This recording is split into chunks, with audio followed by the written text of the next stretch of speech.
제가 예전에 사역했던 우리 지구촌 교회 옆에는 2001 아울렛이 있었습니다. 어느 날 제가 아울렛에서 물건을 사고 다시 사무실로 돌아오려고 하는 길에 갑자기 많은 비가 내려 제가 전사님에게 전화를 걸어 아울렛 입구로 우산을 갖다 달라고 전화하고 기다리고 있었습니다. 그런데 갑작스러운 비로 인해 많은 사람들이 그 아울렛 입구에 모여 있었는데 한 여학생이 그 많은 사람들을 헤치고 저에게 다가와 이렇게 말을 걸었습니다. 예수 믿으세요. 예수 믿으세요라고 저에게 전도를 한 것입니다.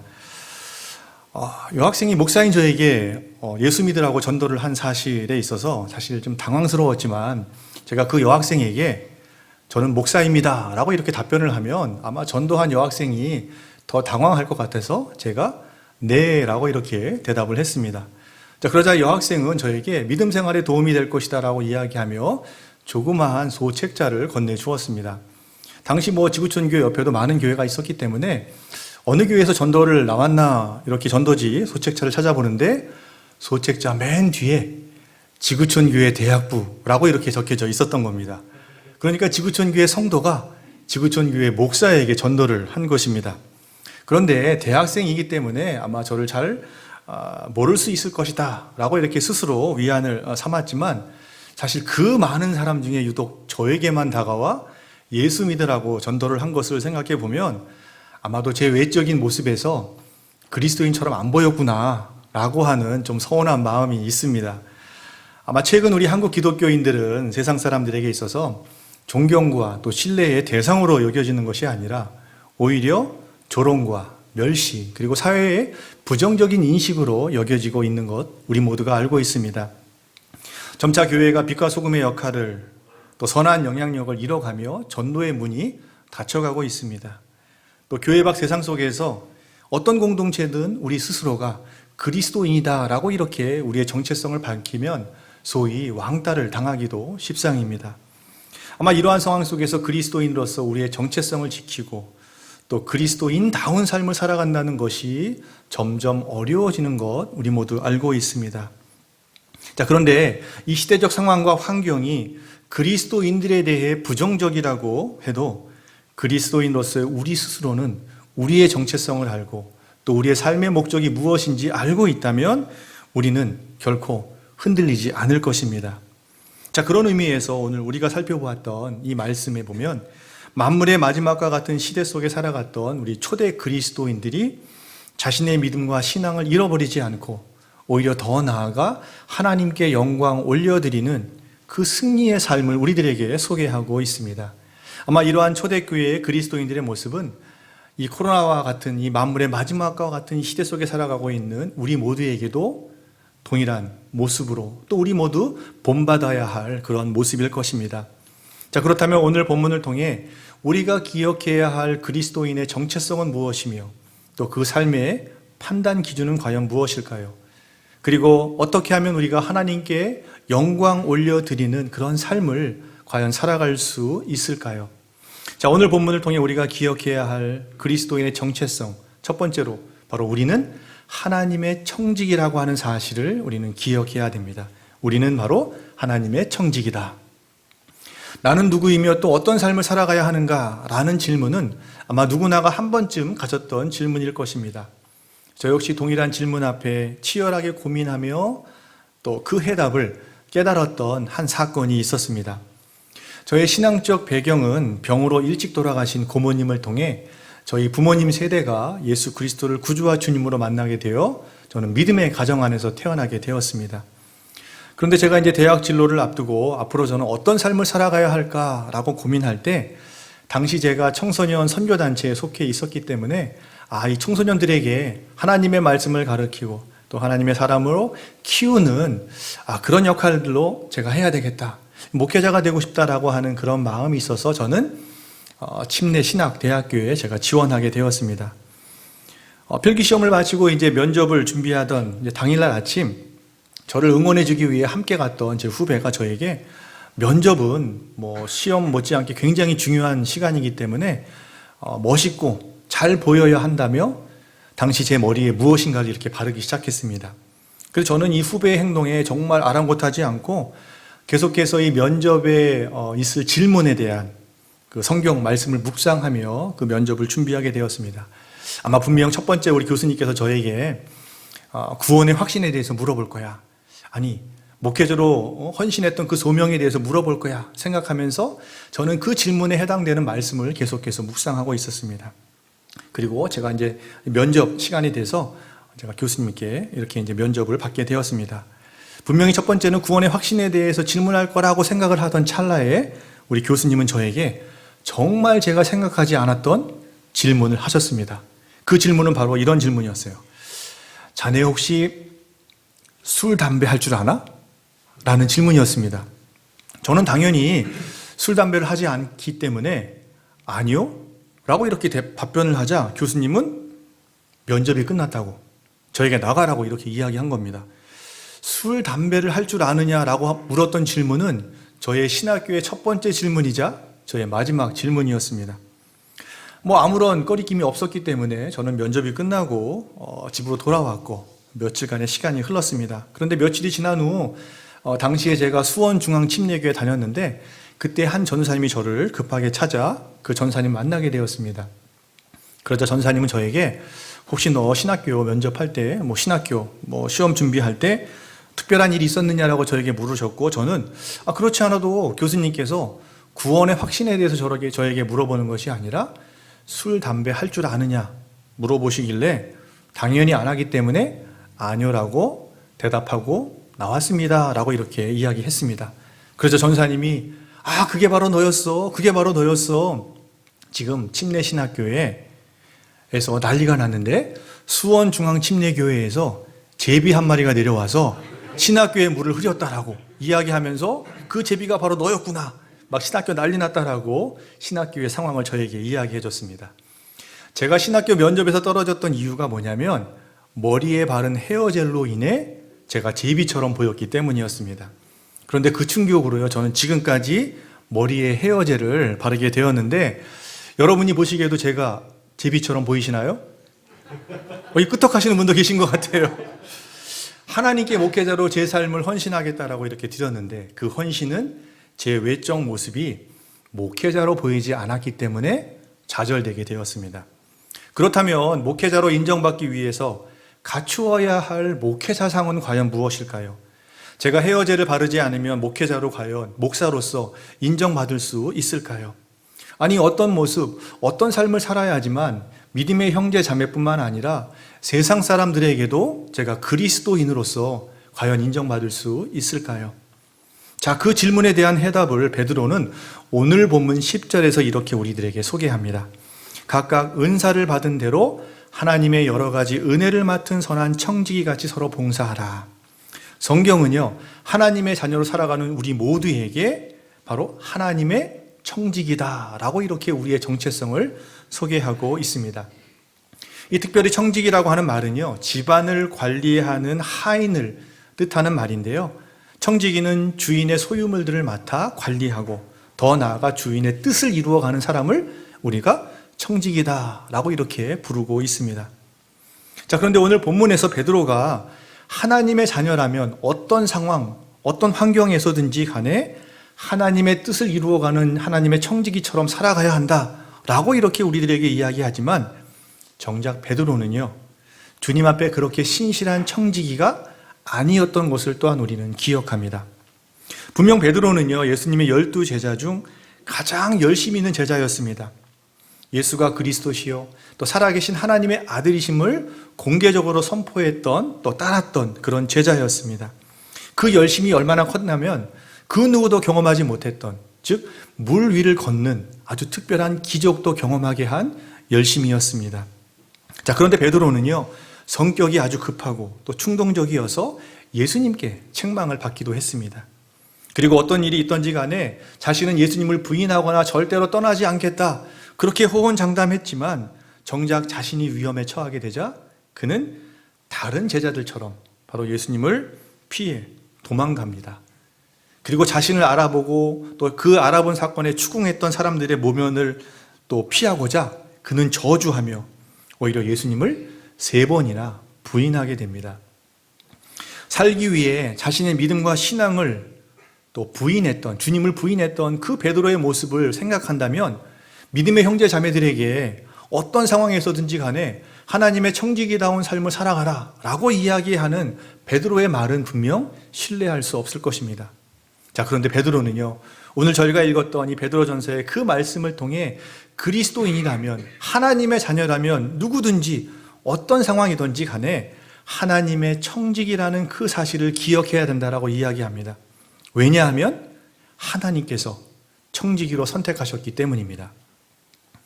분명 베드로는 예수님을 부인했습니다. 자, 그런데 주님께서는 베드로를 부인하거나 그를 포기하지 않았다는 것입니다. 오히려 예수님께서는요, 부활 이후 베드로를 찾아가 주셨고 또 3번에 걸쳐 자신을 사랑하느냐라고 물으시며 그 베드로에 대한 주님의 자신의 사랑을 확인시켜 주셨습니다. 그리고 베드로에게요, 더 이상 지나간 과거의 실패자나 배신자가 아니라 바로 내 양을 먹이라 이렇게 말씀하시면서 하나님의 청지기로서의 그 사실을 확인시켜 주신 것입니다. 그래서 베드로는요, 주님께서 마치 자신을 그 하나님의 청지기로 확인시켜 주시고 불러 선택해 주셨던 그 주님을 기억하며 고난과 박해로 흩어졌던 당시 그리스도인들에게 편지를 쓰면서 당신들은, 그리스도인들은 도망자도 또 연약한 자도 실패자도 아닌 바로 하나님의 청지기라는 그 사실을 잊지 말아야 한다라고 바로 베드로 전서를 통해서 확인시켜 주고 있는 것입니다. 베드로의 이러한 권면은요, 코로나로 새로운 일상을 살아가는 저와 여러분, 바로 우리 모두를 향한 동일한 권면입니다. 코로나로 인해 우리 자신은요, 죽음의 위협과 공포 속에서 두려워할 수밖에 없는 아주 무능력한 존재임을 우리는 깨닫게 되었습니다. 주어진 상황을 해결할 수 있는 능력도 또 피할 수 없는 그런 연약한 존재라는 사실을 우리는 확인하게 되었습니다. 아니, 다른 사람들의 아픔, 다른 사람들의 어려움에 대해서도 신경 쓰지 못하고 있는 때로는 이기적인 나의 모습을 발견하기도 합니다.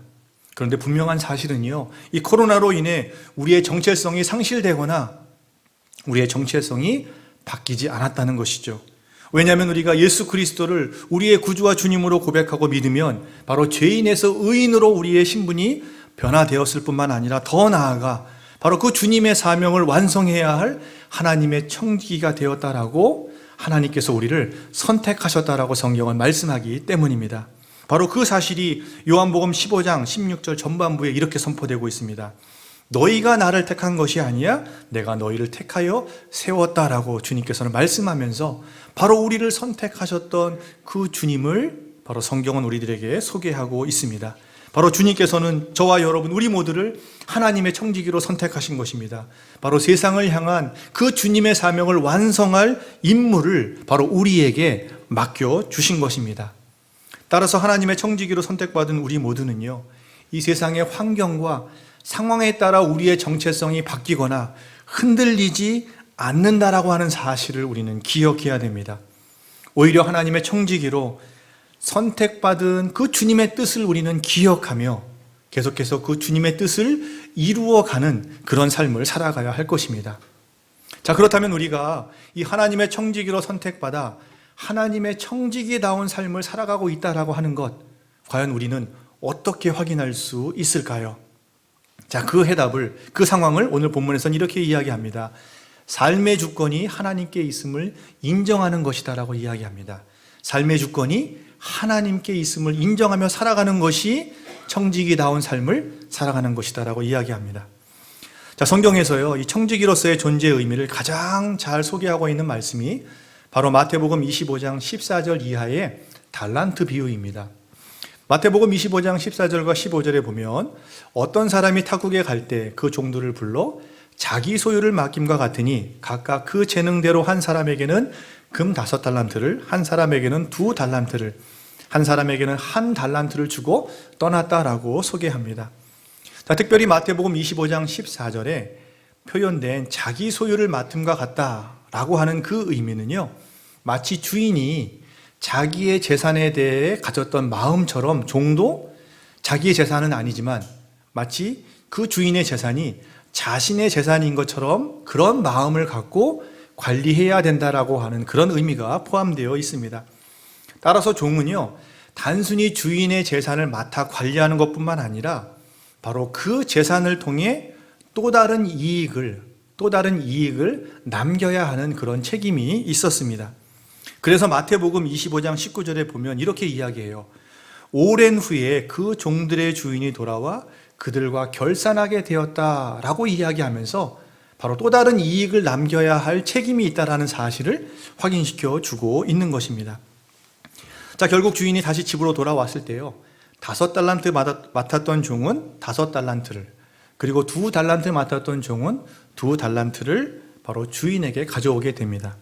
자, 그런데 1달란트 맡았던 종은요, 그 달란트를 받자마자 땅에 묻어 그냥 가져왔다라고 이야기하면서 1달란트만을 주인에게 가져오게 됩니다. 자, 그러자 주인은요, 이 5달란트와 또 2달란트 남겼던 종에 대해서는 칭찬을 하지만 1달란트를 그냥 가져왔던 종에 대해서는 악하고 게으른 종이다 라고 이렇게 책망을 하게 됩니다. 그리고 그 1달란트를 빼앗아 10달란트 맡았던 종에게 주게 됩니다. 자, 우리가 이 달란트 비유를 생각할 때 아마도 많은 달란트를 맡았던 종이 상대적으로 적게 맡았던 종보다 기회도 많고 또 이익을 남기기에도 유리했을 것이다 라고 생각할 수 있습니다. 자, 그런데 이 달란트 비유에서요, 주인이 종을 칭찬하고 또 책망했던 이유는 달란트를 남겼는가 또 남기지 않았는가에 대한 차이가 아니었던 것을 우리는 기억을 해야 됩니다. 자, 마태복음 25장 21절 말씀에 보면 이렇게 되어 있어요. 그 주인이 이르되 잘하였도다.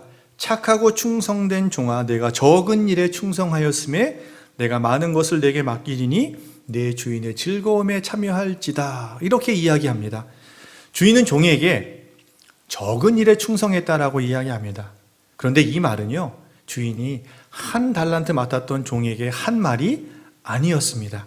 바로 5달란트와 2달란트 맡았던 종에게 했던 동일한 이야기였어요.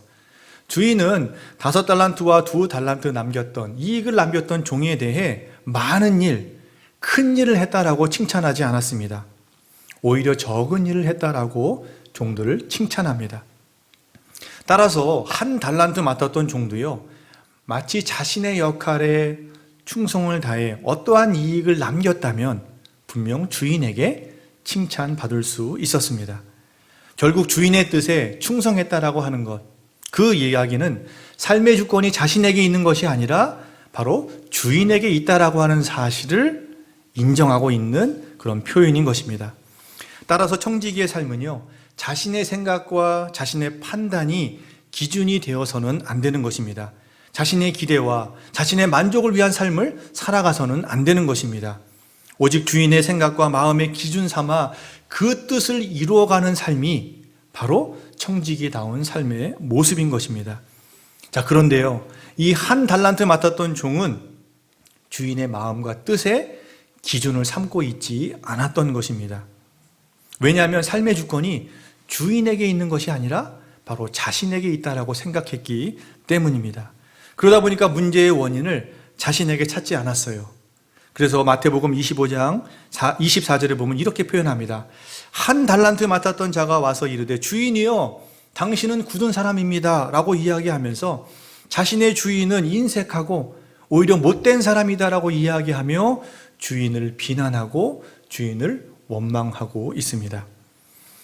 결국 삶의 주권이 주인에게 있다라고 하는 사실을 인정하지 않았던 이 1달란트 맡았던 종은요, 주인에게 책망을 받았을 뿐만 아니라 자신이 가지고 있었던 그 달란트마저 잃어버리게 된 것입니다. 따라서 우리가 역시 하나님의 청지기로 살아간다, 우리 스스로가 하나님의 청지기다라고 이야기한다면 삶의 주권이 내게 있는 것이 아니라 바로 주인 대신 하나님께 있다라고 하는 사실을 우리는 인정해야 할 것입니다. 자, 그렇다면 여러분들은요, 정말 삶의 주권이 하나님께 있고 주인 대신 그 하나님의 뜻을 이루어가는 청지기다운 삶을 과연 살아가고 있다라고 확신하고 있는지요? 혹시 자신의 기대와 계획대로 이루어지지 않는다며 주인을 비난하고 원망했던 그 1달란트 맡았던 종의 모습이 지금의 여러분의 모습, 여러분의 상황은 아닌지요? 제가 신학교 면접에서 떨어진 이후에 제 외모를 보고 판단했던 제 신학교 교수님에 대한 원망은 자연스럽게 하나님께 향하게 되었습니다. 왜냐하면 하나님께 제 삶을 온전히 드리겠다, 헌신하겠다, 그렇게 드렸지만 하나님께서 제 기도에 응답하지 않고 제 헌신을 받아주지 않았다라고 하는 사실에 대해 저는 하나님께 깊은 원망과 또 깊은 불신의 그 수렁에 빠지게 되었습니다. 자, 그런데 제가 그렇게 원망과 불평의 시간을 보내던 어느 날 아침 문득 지나온 제 삶을 돌아보게 되었습니다. 그러면서 제가 신학교에 가려고 했던 이유가 바로 하나님의 말씀에 순종해서 하나님의 사명을 이루기 위함이다 라고 그렇게 제가 이야기하면서도 정작 제가 원하고 제가 바라는 대로 일이 진행되지 않았다며 하나님을 원망하고 하나님을 의심하고 있는 제 모습을 저는 발견하게 되었습니다. 제가 하나님을 제 삶의 주인으로 삼은 것이 아니라 바로 제 뜻대로 원하는, 제 뜻대로 하고자 했던 제 자신을 저의 주인으로 삼고 있었던 것입니다. 그리고 힘들고 어려울 일이 일어날 때마다, 아니 제 생각과 제 계획대로 진행되지 않을 때마다 오히려 제가 하나님을 의심하고 하나님을 원망하는 삶을 살아간다면 오히려 목회자가 되지 않는 것이 더 하나님께 영광 올려드리는 것임을 저는 깨닫게 되었습니다. 결국 그날 아침 저는 하나님께, 하나님, 제 삶의 정말 주인은 하나님이십니다. 하나님께서 다시금 저에게 기회를 주신다면 제가 정말 작은 일에 충성하는 그런 하나님의 청지기가 되겠습니다라고 이렇게 저는 회개하고 하나님께 기도하게 되었습니다. 그리고 이제 후기 시험이 남아 있었기 때문에 후기 시험을 위해 저는 도서관이 있는 교회로 제가 향하게 되었습니다. 정말 이른 아침 교회 로비에 도착했는데 창문 너머 사무실에서 저를 들어오라고 하는 그런 손짓을 저에게 했습니다. 그래서 정말 그 사무실 안에 들어가 봤더니요, 저를 찾는 전화가 왔다라고 이야기하면서 수화기를 저에게 건네 주었어요. 그런데 그 전화는 어디서 왔냐면 바로 신학교에서 전화가 온 전화였고, 그 내용은 뭐냐면 당장 신학교로 내려오려고 하는 그런 내용이었습니다. 근데 제가 그 당시 저희 부모님에도 제가 어디 간다라고 아무도 알리지 않고 제가 교회를 향했는데 저를 찾는, 아주 이른 아침이지만 저를 찾는 전화가 교회로 오게 된 거예요. 그 정말 저는 그 내용대로 제가 신학교에 내려갔는데 신학교에 내려가 보니 저에게 합격했다며 합격증을 저에게 건네 주었습니다. 제 생각에 아마 당시 수원중앙침례교회에서 신학교에 우영석이라고 하는 학생은 절대로 제비가 아니다, 아마 이렇게 저는 전화하지 않았을까 싶습니다. 그런데 분명한 사실은요, 제가 그날 아침 삶의 주권은 제 자신이 아니라 바로 하나님께 있고 저는 하나님께 있음을 고백하며 하나님께서 다시금 저에게 허락해 주신다면 제가 목회자로 제 삶을 드리겠습니다라고 기도하고 헌신했다라고 하는 사실입니다. 물론 목회자로 살아오면서 뜻하지 않은 많은 어려움들이 있었습니다. 그러나 어떤 상황이든 제가 주님을 의심하거나 원망하지 않고 계속해서 그 하나님의 청지기로 지금까지 올 수 있었던 이유는 바로 삶의 주권이 하나님께 있었기 때문에 바로 하나님께서 책임져 주시고 하나님께서 인도해 주시고 하나님께서 그 환경을 넘어갈 수 있도록 신실하게 인도해 주셨기 때문입니다. 이처럼 하나님의 청지기로서 삶의 주권이 우리 자신에게 있는 것이 아니라 바로 하나님께 있다라고 하는 사실을 알고 있었던 베드로 역시 오늘 본문 11절에 이렇게 이야기합니다. 만일 누가 말하려면 하나님의 말씀을 하는 것 같이 하고 누가 봉사하면 하나님이 공급하는 힘으로 하는 것 같이 해야 한다며 바로 모든 삶의 기준이 하나님이 되어야 한다라고 이렇게 확인시켜 주고 있는 것입니다. 자, 그렇다면 하나님의 청지기로 살아가는 우리가 바로 이 삶의 주권을 하나님께 두고 있다라고 하는 그 사실을 과연 우리는 어떻게 확인할 수 있을까요? 더 나아가 하나님께 청지기로서 어떻게 하면 계속해서 영광 돌리는 그런 삶을 우리 모두는 살아갈 수 있을까요? 자, 오늘 본문은 그 질문에 대한 해답을 이렇게 이야기합니다. 그것은 나를 위한 삶이 아니라 서로를 위한 삶을 살아가라고 이야기합니다. 나를 위한 삶이 아니라 서로를 위한 삶을 살아가라. 자, 교회사 전승에 따르면 이 베드로는요, 자신의 마지막 수년간을 로마에서 보내다가 AD 68년 로마 네로 황제에 의해 순교를 당하게 됩니다. 자, 그런데 당시에 베드로가 이 로마 황제에게 고난과 박해를 받았던 것처럼 당시 그리스도인들도 이 로마 정부로부터 갖은 고난과 박해를 받게 됩니다. 자, 그 모습을 우리는 이 베드로 이 서신을 통해, 즉 이 베드로 편지를 받았던 이 수신자들을 통해서 우리가 확인할 수가 있는데, 베드로전서 1장 1절에 이렇게 소개합니다.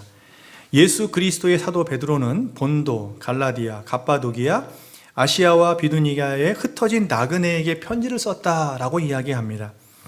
자, 그런데 이 베드로의 서신, 즉 편지를 받았던 많은 지역 중에 오늘날 우리들에게도 아주 잘 알려진 지역이 있는데, 바로 그 지역이 갑바도기아라고 하는 지역입니다.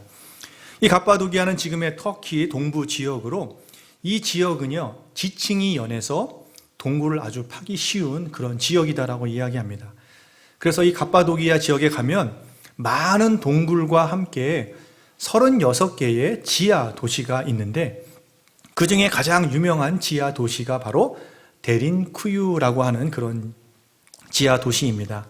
이 데린쿠유라고 하는 뜻은 뭐냐면 깊은 우물이라고 하는 뜻으로, 깊이가 55m에 이르고 이곳에서만 대략 3만 명의 사람들이 살았다라고 이렇게 이야기합니다. 자, 그런데 이 지하 도시에서 살았던 그 사람들이 바로 베드로의 편지를 받았던 그리스도인들이었습니다. 초대 그리스도인들은요, 바로 예수 그리스도를 믿고 하나님의 말씀대로 살아간다라고 하는 그 이유로 인해 바로 로마 제국의 고난과 박해를 받게 된 것입니다.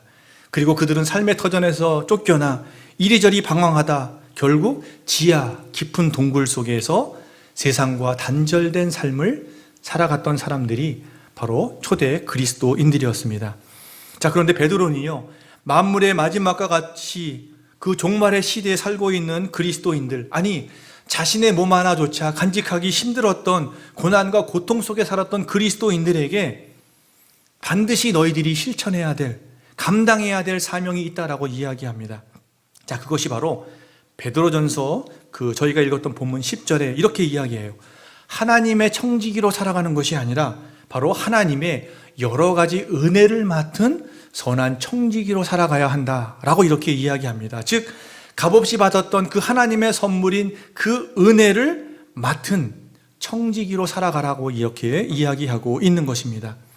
따라서요, 그 은혜를 나누는 삶을 살아가기 위해서는요, 자신만을 챙기고 자신만을 생각하는 나를 위한 삶이 되어서는 안 될 것입니다.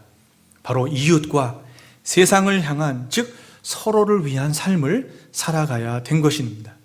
자, 분명한 사실은요, 이 지하 도시에서 살았던 그리스도인들은 아마 다른 사람들을 돌보거나 다른 사람들을 신경 쓸 여력이 분명히 없었을 것입니다. 아니, 자신의 믿음과 자신의 신앙만을 지키는 것으로도 충분히 그 사명을 다했다, 그 역할을 다했다라고 인정받고 칭찬받을 수 있는 상황이었습니다.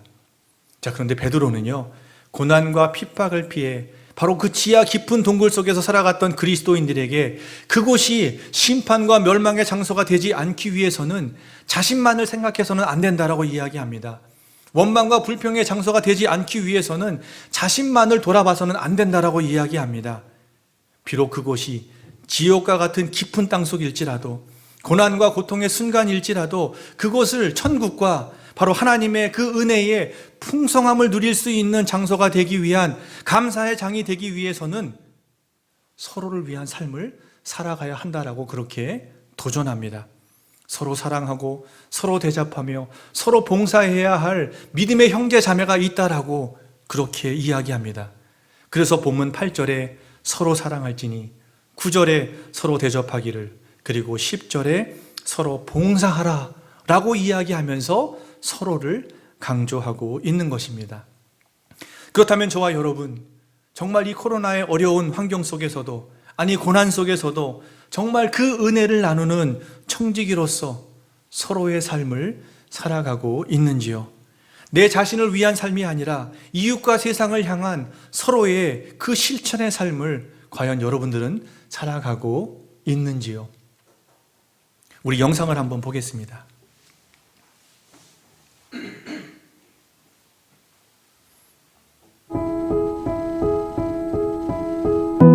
Hi everyone, this is Princess Reina Banak and I am 14 years old. I am a member of Copino Pilgrim Church since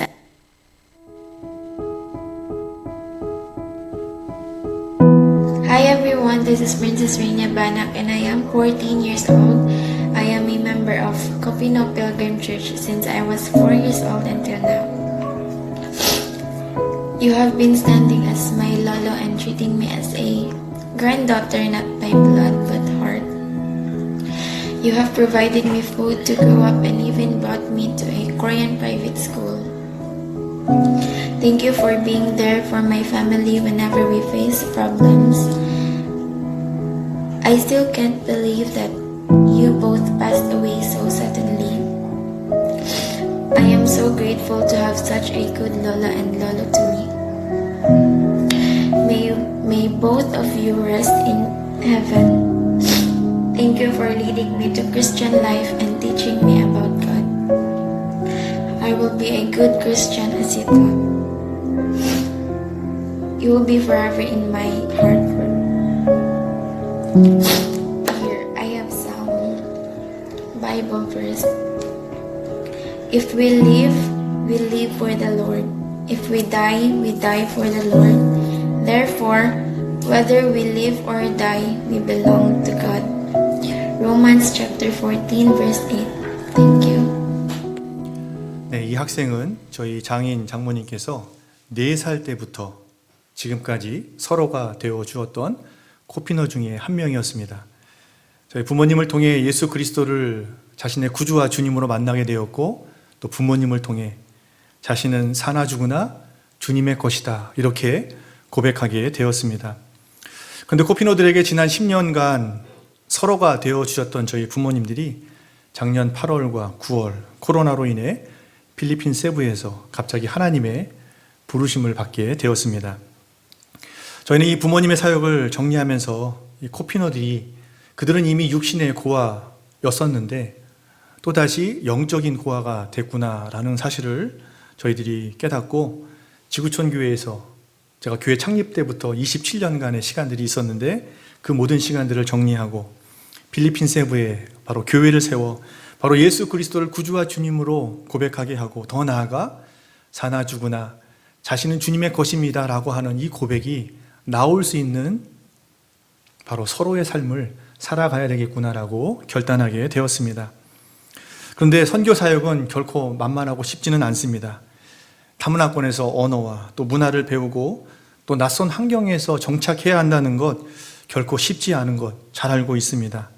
자, 그런데 하나님께서 바로 이 코피노들에게 서로의 삶으로 헌신한 저에게 든든한 또 다른 서로를 허락해 주셨습니다.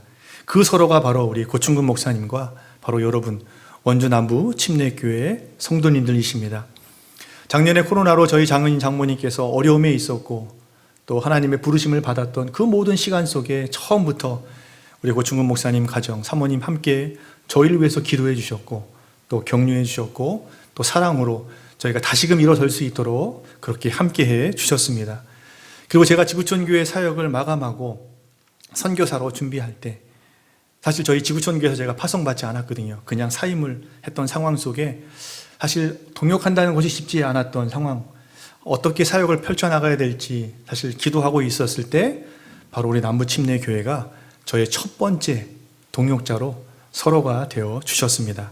바로 여러분이 저희 가정에 서로가 되어 주셨기 때문에 저희는 외로워하지 않고 또 두려워하지 않고 바로 그 주님의 부르심 앞에 기쁨으로 나아갈 수가 있게 되었습니다. 따라서 저희 가정은요, 바로 서로인 여러분들을 통해 바로 필리핀 세부에 마치 우리 남부 침례교회와 같이 믿음의 공동체, 사랑의 공동체, 그리고 사명의 그 공동체를 저희는 만들어 갈 것입니다. 그리고 서로를 필요로 하는 코피노들과 필리핀들에게 마치 서로가 되기 위해 이 땅에 우리를 구원해 주시기에 오셨던 그 예수 그리스도를 우리가 소개하며 바로 예수 그리스도 안에 소망이 있고 예수 그리스도 안에 진정한 기쁨이 있다라고 하는 사실을 증거하며 어떤 어려움, 어떤 위협 속에서도 우리는 함께 이겨내며 또 함께 감사하며 함께 소망의 삶을 살아가는 그런 교회가 되길 기도하고 있습니다. 따라서 여러분이 저희에게 바로 서로가 되어 주셨듯이 코피노와 또 필리핀들도 이미 여러분의 서로가 되고 있다라고 하는 사실을 여러분들 기억해 주시기를 바랍니다. 저 역시 여러분 모두가 계속해서 바로 하나님의 그 은혜를 맡은 선한 청지기로서 공동체 안에 서로의 삶을 통해 진정한 기쁨과 진정한 감사가 교회 안에 흘러넘치기를 기도하겠습니다. 그리고 필리핀 세부에 오셔서 여러분의 기도와 또 여러분의 사랑으로 은혜를 맡은 청지기로 자라가고 있는 코피노와 또 현지인들과 함께 바로 세상 변화의 사명으로 우리가 계속해서 함께 동역하는 그런 삶을 우리가 살아간다면 오늘 본문 11절의 말씀처럼 하나님께서 영광 받으시고 그의 영광과 권능이 우리 모두 안에 가득함을 우리가 경험하게 될 것입니다. 그리고 더 나아가 계속해서 이웃과 세상을 향한 서로의 삶을 살아간다면 마치 마태복음 5장 16절의 말씀처럼 이처럼 너희 빛이 사람 앞에 비추게 하여 그들로 너희 착한 행실을 보고 하늘에 계신 너희 아버지께 영광을 돌리게 되는 그런 기쁨을 우리 모두는 경험하게 될 것입니다. 이것이 바로 고난주간을 맞이하여 바로 서로가 되기 위해 십자가의 고난을 받으셨던 그 예수 그리스도를 우리 모두는 묵상하는 시간들을 보낼 뿐만 아니라 계속해서 하나님의 은혜를 맡은 선한 청지기로 서로의 삶을 살아간다면 바로 하나님께 계속해서 영광 올려드리는 그런 삶을 살아갈 것입니다. 그 서로의 삶으로 계속해서 하나님 앞에 영광 올려드리는 우리 모두가 되시길, 또 여러분 모두가 되시길 주님의 이름으로 축원합니다. 함께 같이 기도하겠습니다.